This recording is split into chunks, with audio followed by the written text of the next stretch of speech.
Bonjour, je suis ravie de vous retrouver sur ma chaîne. J'espère que vous allez tous et toutes bien. Avant d'entamer la lecture d'aujourd'hui, je voulais simplement vous dire merci pour vos gentils commentaires.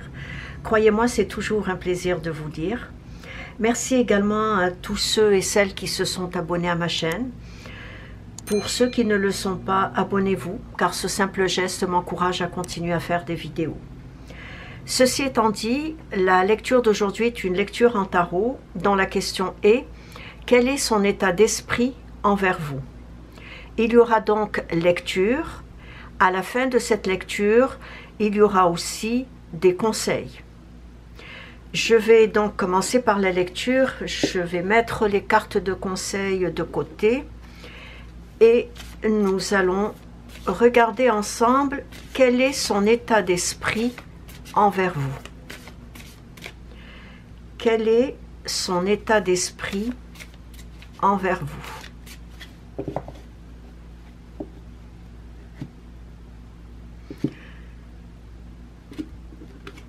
Son état d'esprit envers vous.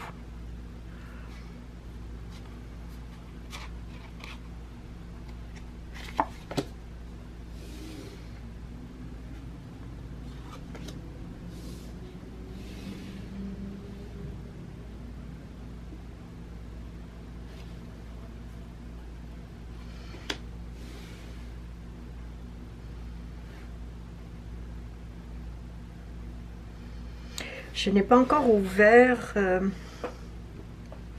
toutes les cartes, mais de ce que je vois ici, il y a une contradiction entre son désir d'exprimer ses émotions ou ses sentiments envers vous, mais un désir aussi de les retenir.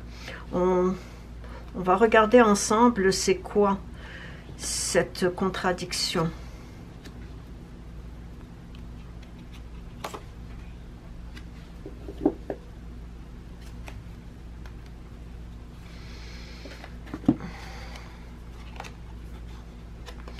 J'ai les cartes qui collent.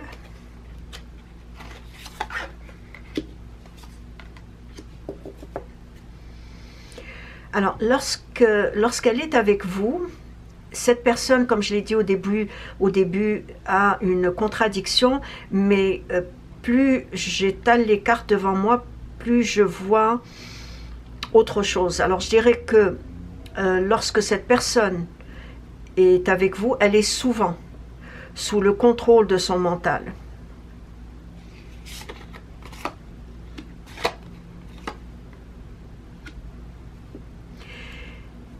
Elle est souvent sous le contrôle de son mental et en même temps, elle essaye, et je dis bien qu'elle essaye, de ne rien laisser apparaître de ce qu'elle ressent envers vous. Et j'ai l'impression que cette lecture va être beaucoup pour les personnes qui ont fait une nouvelle rencontre. Pas pour ceux qui se fréquentent depuis déjà un certain temps. Probablement que vous connaissez assez bien cette personne. Mais pour ceux qui viennent de rencontrer quelqu'un, donc cette personne est souvent sous le contrôle de son mental. Cette personne ne laisse rien apparaître de ses sentiments ou de ses émotions. Et je rajouterai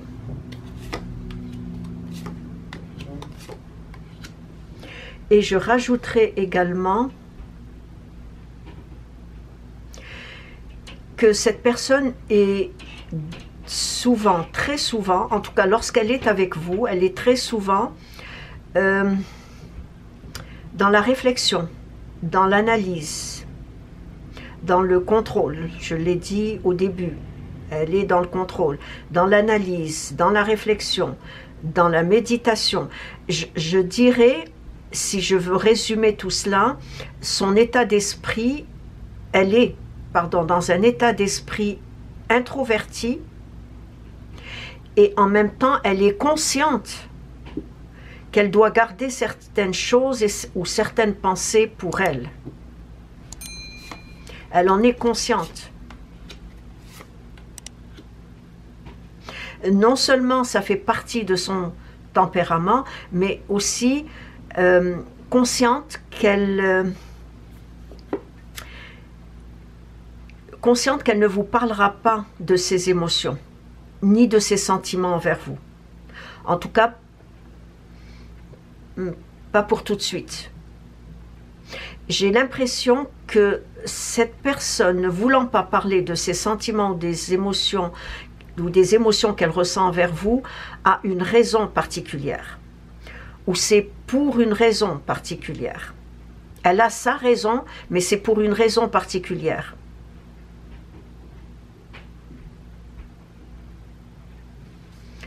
Plus je vais avancer, plus je vais voir quelle en est la raison. La raison a un lien avec le passé. Ok, on va voir c'est quoi le lien avec le passé. Donc, c'est une personne qui vous analyse, qui vous étudie pendant que vous parlez, pendant que vous racontez et pendant que vous la questionnez. Et si vous vous portez une attention particulière, j'irai jusqu'à dire que lorsque vous la questionnez, cette personne vous retourne la question ou fuit la question, un des deux. Soit qu'elle vous retourne la question par une question, soit qu'elle fuit la question que vous lui posez.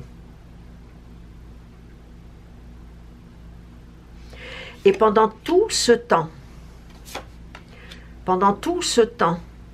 où vous parlez, vous racontez, elle cherche à comprendre si vos sentiments envers elle sont sincères et profonds, sont vrais.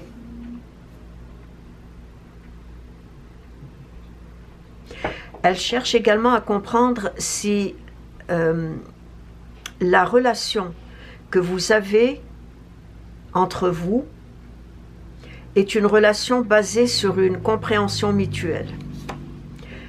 Elle cherche tout cela à travers le contact qu'elle a avec vous.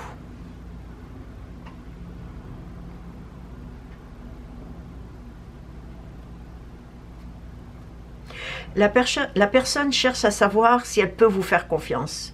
Voilà. Elle cherche à savoir si elle peut vous faire confiance.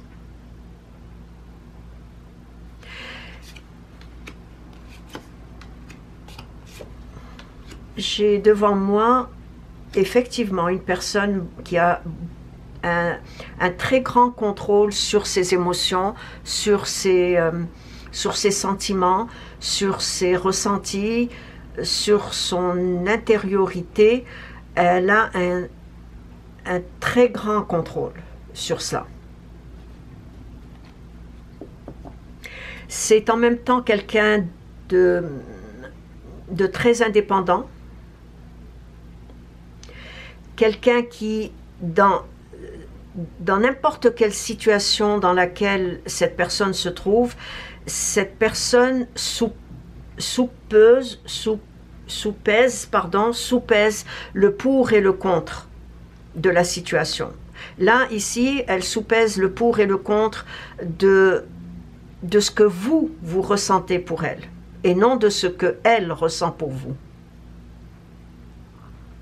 Mais c'est une personne qui est très indépendante, qui est assez individualiste, et je dirais qu'elle possède plutôt une extrême confiance. Une extrême confiance en son propre jugement.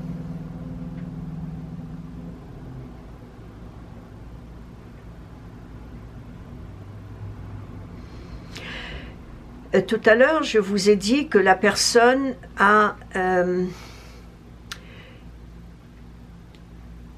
quelque chose du passé.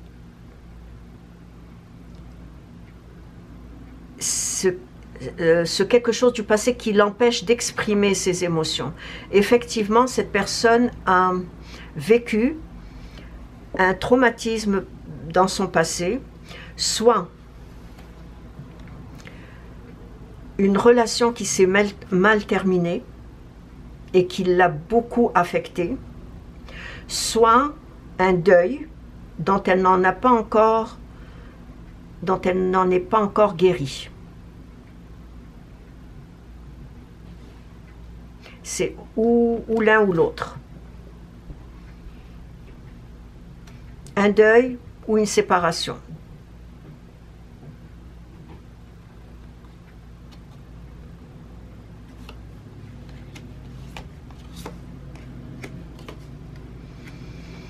Beaucoup d'hésitation au niveau mental.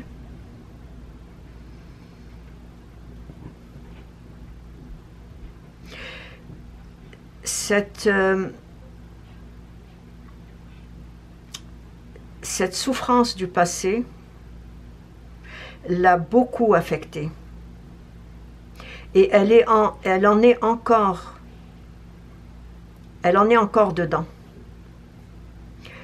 Elle n'a pas guéri de ce traumatisme du passé. Une séparation avec une personne qu'elle a aimée, oui, ou un deuil de quelqu'un qui lui est très cher, ça peut être cette personne qu'elle a beaucoup aimée, mais ça peut être aussi quelqu'un de la famille, et je dirais c'est la mère, étant donné que j'ai la lune ici. C'est une personne qui était très attachée à sa mère et le deuil n'est pas encore fait. Elle n'a pas fait le deuil de ce décès. Pour ne pas dire le deuil de ce deuil, elle n'a pas fait le deuil de ce décès. J'ai aussi l'impression que parfois, je dis bien parfois,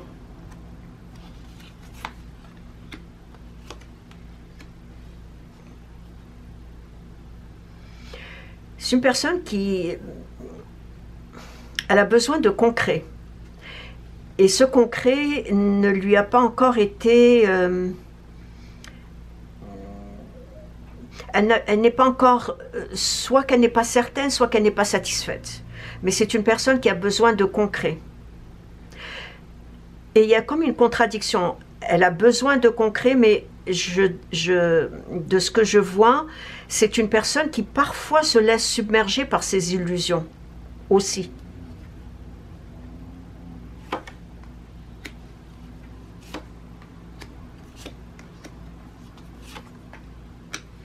Oui, cette personne a perdu quelqu'un de très cher, très très cher.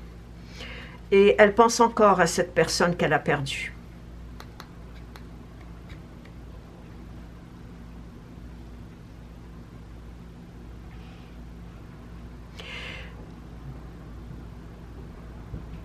J'ai aussi, de ce que je vois, c'est une personne qui est divisée.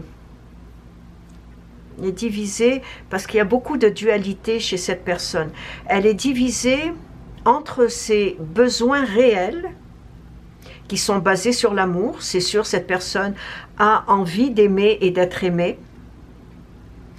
Donc, ses besoins réels qui sont basés sur l'amour, sur l'attirance, sur l'attachement, et en même temps basés sur ces contradictions paradoxales. Ne vouloir personne dans sa vie, n'étant pas capable de donner de l'amour, n'étant pas capable d'exprimer ses sentiments, c'est une personne qui est vraiment divisée, qui a des contradictions. Parfois, elle a envie d'être aimée, d'aimer et d'être aimée, et elle se dit, bon, le passé, c'est le passé, je dois fermer ce livre. et parfois elle est submergée par tout ce qu'elle a vécu dans le passé, avec une personne qu'elle a aimée. Je vais dire, bon, cette personne soit a perdu sa mère, mais sa mère, c'est une perte qui date depuis très longtemps. Mais il y a la séparation avec une personne qu'elle a aimée, qu'elle a beaucoup aimée dans le passé, et pour laquelle aujourd'hui elle souffre intérieurement de cette perte.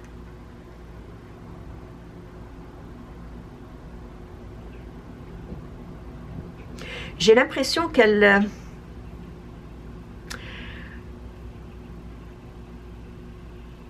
j'ai l'impression que c'est presque un passage difficile dans lequel elle se trouve confrontée.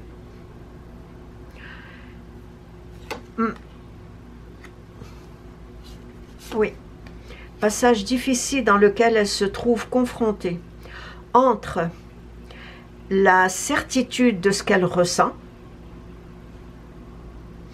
et de ce qu'elle voudrait partager, de ce qu'elle voudrait donner,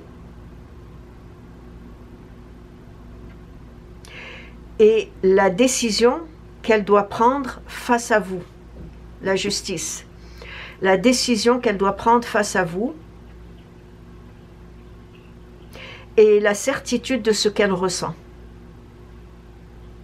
De ce qu'elle ressent, non pas envers vous, la certitude de ce qu'elle ressent entre se laisser aimer,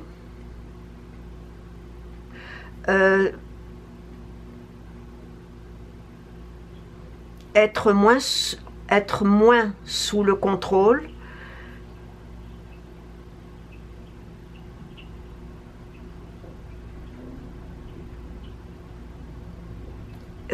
éviter les contradictions.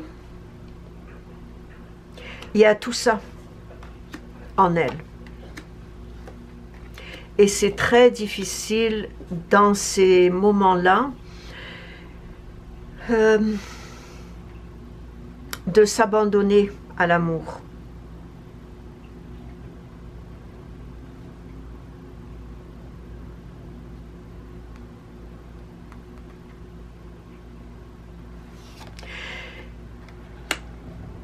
J'avais dit tout à l'heure que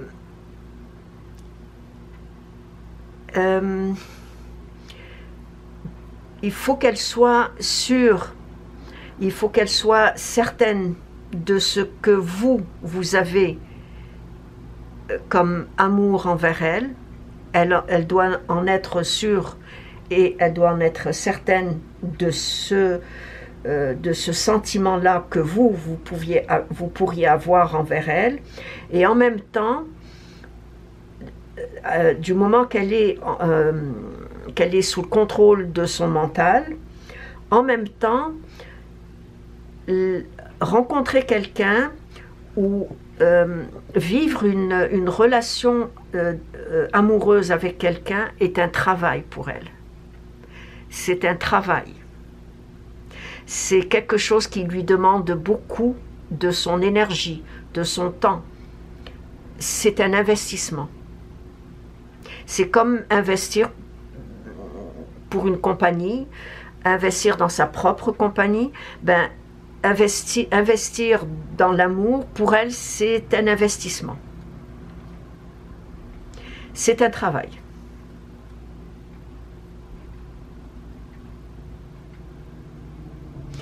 Et j'irai jusqu'à dire, c'est vraiment un travail.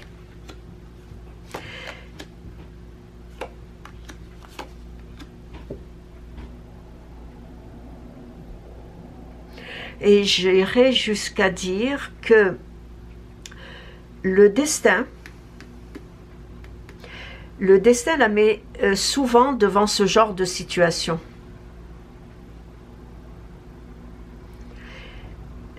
Surtout lorsqu'il est question d'amour. Est-ce pour lui faire comprendre qu'elle devrait s'abandonner à l'amour, faire confiance à la personne qui est en face d'elle? Peu importe, mais le destin la met souvent devant une situation telle que celle-là.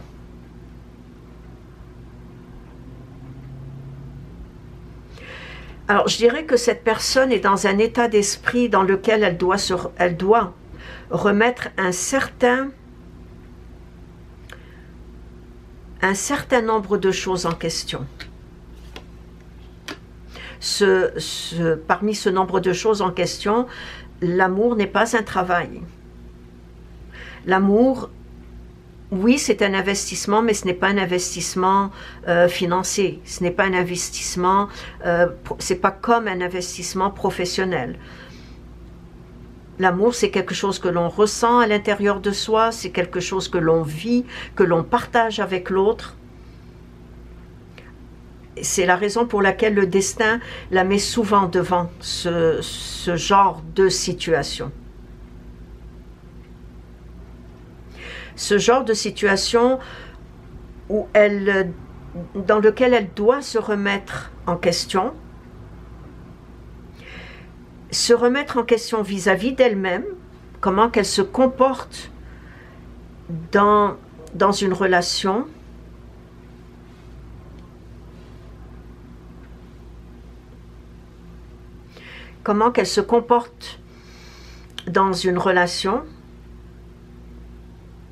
mais aussi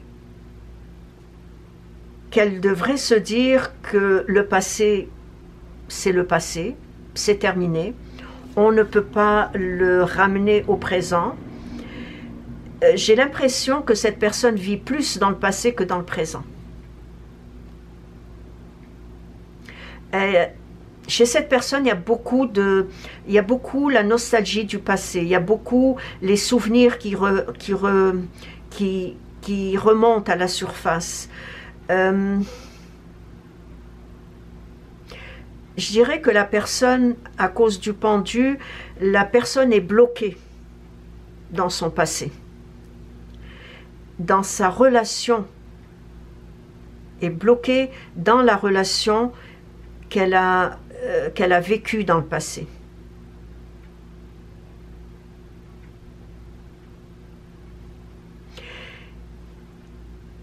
Cette personne a besoin d'apporter un certain équilibre entre le passé et le présent. Un certain équilibre également entre elle et vous dans cette relation.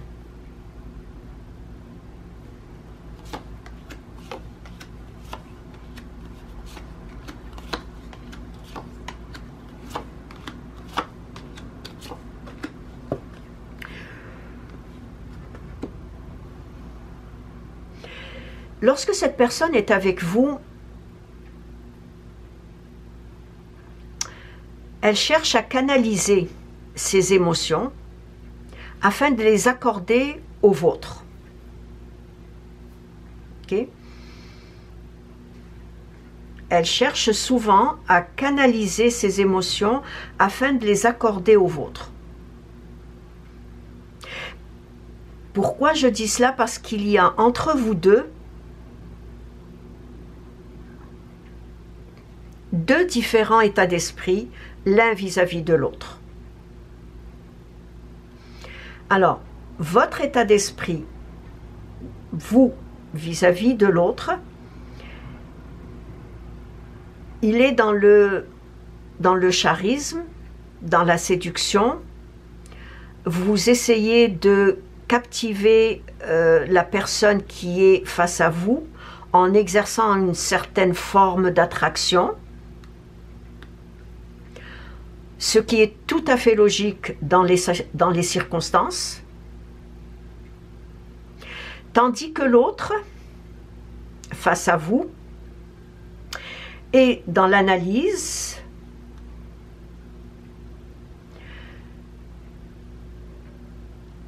dans les projections aussi,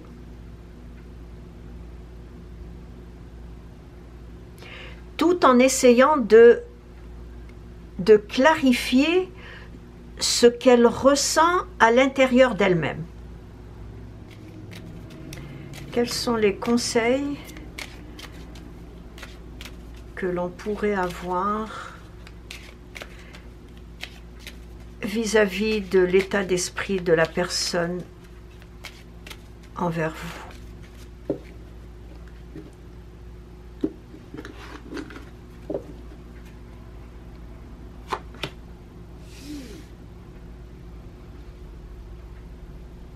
Vous êtes un miroir l'un pour l'autre. Mais en même temps, je vous dirais, faites preuve d'une certaine patience. Faites preuve d'une certaine patience, mais pas trop. Voyez-vous, cette personne a vécu quelque chose dans le passé dont elle n'est pas encore guérie ou dont elle n'en a pas encore fait le deuil. Elle est encore dans ses illusions, comme je l'ai dit lors de la lecture. Je dirais plutôt, comme je l'ai dit dans la lecture, elle se laisse submerger par ses illusions. Donc, faites preuve de patience, mais pas trop. Et si vous constatez que son malaise perdure, c'est-à-dire ce malaise de vouloir être avec vous, de ne pas l'être, de ne pas pouvoir parler de ses sentiments. Donc, si vous trouvez que cela perdure, ça dure depuis déjà un certain temps, ça veut dire que ça fait partie de son tempérament. Cette contradiction qui l'habite fait partie de son tempérament. Alors je vous dirais, accordez-vous le droit de mettre une certaine distance entre vous et cette personne. Mettez une distance entre vous deux.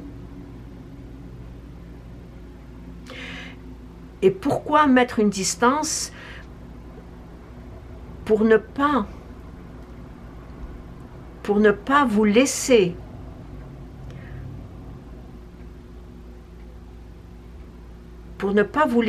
aspirer par ces contradictions. Des contradictions qui l'habitent depuis longtemps, et je l'avais dit lors de la lecture. Donc, mettez une distance entre vous et cette personne pour un certain temps, afin de ne pas vous laisser aspirer par ces contradictions.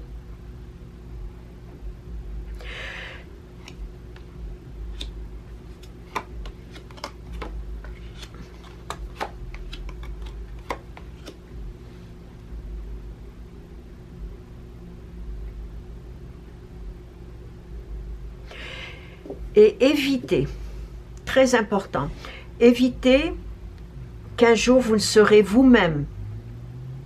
Ok? J'ai dit, vous êtes le miroir l'un pour l'autre. Évitez qu'un jour vous ne serez vous-même contrainte d'examiner vos propres fonctionnements psychologiques par procuration. Très important.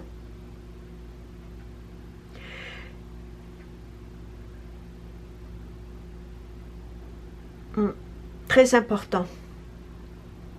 À ce que vous ne soyez pas contrainte un jour de vous examiner vous-même. Examiner quoi?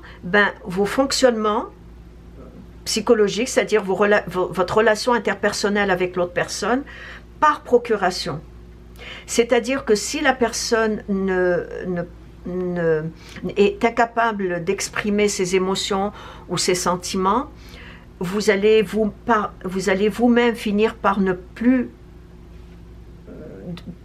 vouloir parler de ce que vous ressentez, à force de dire à l'autre personne que vous l'aimez, que vous êtes bien avec elle, etc., etc., mais que l'autre personne ne vous envoie aucun feedback, vous allez automatiquement vous retirer, éviter de trop parler de vos émotions, de vos sentiments, de votre amour envers cette personne, par crainte de lui faire peur, par exemple. Et vous risquez de finir par vous analyser vous-même par procuration, alors que vous n'avez aucun problème de parler de ce que vous ressentez. Mais vous risquez de créer ce problème par procuration. Évitez aussi de vouloir changer l'autre personne. Prenez le temps de méditer, prenez le temps de penser à vous, prenez le temps de vous amuser, prenez le temps de sortir avec vos amis. Ne restez pas attaché à cette relation dans le but d'attendre quelque chose de la part de l'autre. Et évitez de vouloir changer l'autre ou de changer vous-même dans le seul but d'être au diapason avec l'autre. Très important.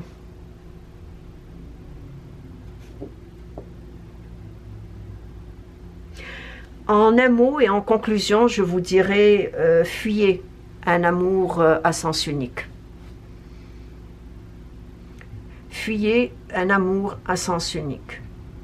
Si cette personne n'est pas capable de parler de ses émotions, de ses sentiments, et ne les manifeste même pas, je dirais que c'est un amour à sens unique.